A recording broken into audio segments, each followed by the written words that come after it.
realistically, how are you preparing for the game, given that you're not sure if he's playing? Yeah, so what I would say is, first off, welcome everyone and welcome some new participants. I see some different microphones that are joining us today, and I like seeing that. I think that's fantastic. I like hearing another coach say that about playing against us. If they have to change, if the opponent has to change the way that they typically like to do things, I think that's a good thing. I think that signals that we're doing what we should be doing. And in line with that, for the weekend, our preparation is solely focused around what we want to do. And that includes the best player in the world, maybe of all time, then we have a plan for that. If he's not included in the starting 11, then again we're going to focus on us and how we want to go about the way we want to play this match. I think you nailed it right there. And what I would say about that is that this is an extremely important match for us. And the number one reason that this is an important match for us is we want to better our position to try to get in the playoffs. And we've built some momentum now, and now we need to take another step. And clearly, it's also an important match because of who's playing in that match. Not only Messi, but potentially Busquets, Alba, Joseph Martinez, Kremashi, Taylor. There's a lot of good players that are on their team. I may have missed a few. So when we play against an opponent that has this type of quality, clearly, again, with one of the best players of all time, it's important. But the number one reason that's important for us is because we want to try to better our position to try to get into the playoffs. So we're fully focused on that task first and foremost, and our players know that. We've started the week that way. We have the greatest respect for all of our opponents, particularly one that has Messi, Busquets, Alba, Tata Martino as a coach in their side. But we also have to worry about us and focus on us. Yeah, what he's done for the league is incredible, and what he's done for the game is incredible.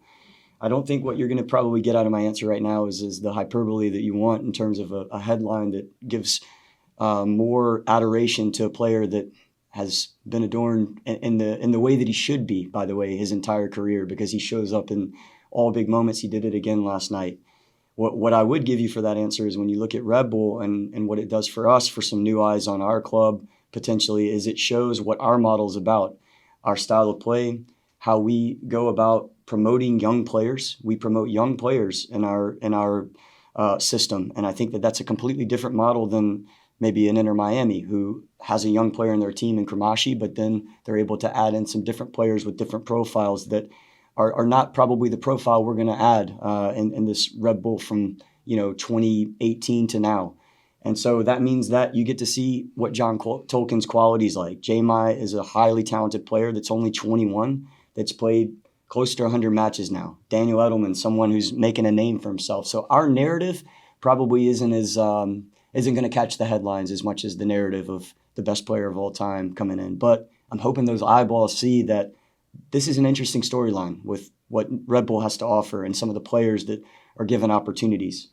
Even someone like myself who doesn't have a name necessarily at the MLS level, and I'm working to do so. And that's what our young players are doing, working to create a name. Maybe that won't be up to Messi's standard, but maybe one day. Next, we'll go to Mark. I would say it's a huge challenge, number one. But again, when we can focus on what we want to do, I know that's a very general statement, but we obviously go into the details of what that means.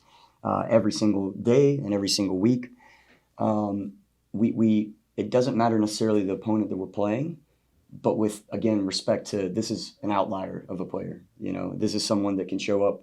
And last night, I don't think he has a shot on goal, but he virtually wins the game with two big moments in terms of his assists. So there is a component of that we have to focus on in terms of him being an individual that's this talented. But the main focus, though, is on how we want to go about trying to be in our way without putting all the attention on one particular player who, again, may be rotated in a situation like this. Maybe he doesn't feature on the night. Maybe he only comes on for limited minutes. So what a waste of preparation potentially if he doesn't start on the night and we've only focused on one player for the week. So I think that's something we have to look at as well. Next, we